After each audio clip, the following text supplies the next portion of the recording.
பாரம்பரியமாக செய்யக்கூடிய கூட்டாஞ்சோறு எப்படி செய்கிறதுங்கிறத தான் பார்க்க போகிறோம். இப்போ பிசிபேலாபாத்துன்னு சொல்லிட்டு நிறைய இன்க்ரீடியன்ட்ஸ் எல்லாம் புதுசு புதுசாக ஆட் பண்ணி செய்கிறாங்க. நம்ம எப்பயும் பழைய காலத்தில் செய்யக்கூடிய கூட்டாஞ்சோறு செய்ய போகிறோம். அதுக்கு தேவையானது ஒரு 2/3 கப்பு புழுங்கல் அரிசி, 1/3 கப்பு துவரம்பருப்பு, உருளைக்கிழங்கு 1 வச்சுருக்கிறேன், ஆனால் கொஞ்சம் தான் போட போகிறேன்.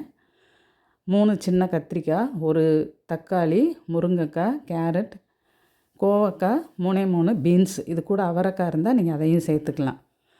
இப்போ இந்த பருப்பையும் அரிசியையும் கழுவிட்டு குக்கரில் 3 டம்ளர் தண்ணி ஊற்றி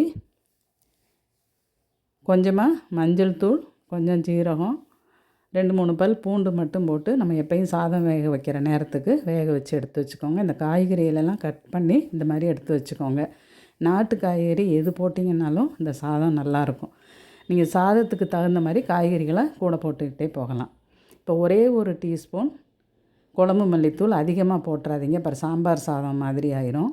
அதனால் 1 ஸ்பூன் மட்டும் போட்டு இந்த கட் பண்ணி வச்சுருக்கிற எல்லா காய்கறிகளையும் இந்த வேக வச்சுருக்கிற இந்த சாதம் பருப்பு கலவையில் நீங்கள் சேர்த்துக்கோங்க.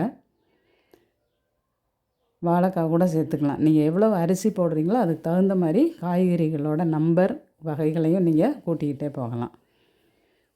இதில் கொஞ்சமாக புளித்தண்ணி ஊற்றணும், ரொம்ப அதிகமாக ஊற்றிடக்கூடாது. அளவாக புளித்தண்ணி கொஞ்சமாக ஊற்றி உப்பும் கொஞ்சமாக போட்டு இதை இந்த மாதிரி கலந்து விட்டு ஒரு விசிலுக்கு திரும்பவும் வேக வைக்கணும். பொதுவாக பாத்திரத்தில் ஒவ்வொன்றா சேர்த்து வேக வைப்பாங்க, அரிசி பருப்பு, அதுக்கப்புறம் ஒவ்வொரு காயாக ஆட் பண்ணி செய்வாங்க. நம்ம குக்கர்லேயே இது மாதிரி ஈஸியாக செய்திடலாம்.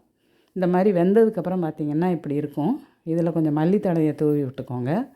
ஒரு பாத்திரத்தில் எண்ணெய் வச்சு அதில் கொஞ்சமாக கடுகு போட்டுக்கோங்க. கடுகு பொரிஞ்சோடனே கொஞ்சம் ஜீரகம், அது கூட இந்த வெங்காயம், பச்சை மிளகாய், கருவேப்பிலை. சின்ன வெங்காயம் தான் போடணும், பெரிய வெங்காயம் போட்டிங்கன்னா அவ்வளோ நல்லா இருக்காது. இது நல்லா வதங்கி செவந்து வந்துடணும். அந்த அளவுக்கு இதை நீங்கள் நல்லா வதக்கி விட்டுறணும். இந்த மாதிரி வந்துடணும். வந்ததுக்கப்புறம் இதை அந்த சாதத்தில் சேர்த்துக்கோங்க. சேர்த்துட்டு 1 டீஸ்பூன் அளவு வெந்தயமும் பெருங்காயமும் வறுத்து பொடி பண்ணினதை இதில் கலந்துக்கணும். கலந்து இந்த மாதிரி கலந்து எடுத்துட்டிங்க அப்படின்னு சொன்னால் இந்த சாதம் ரெடி ஆயிரும். இது பிசிபேலாபாத் மாதிரி இருக்காது, சாம்பார் சாதம் மாதிரியும் இருக்காது.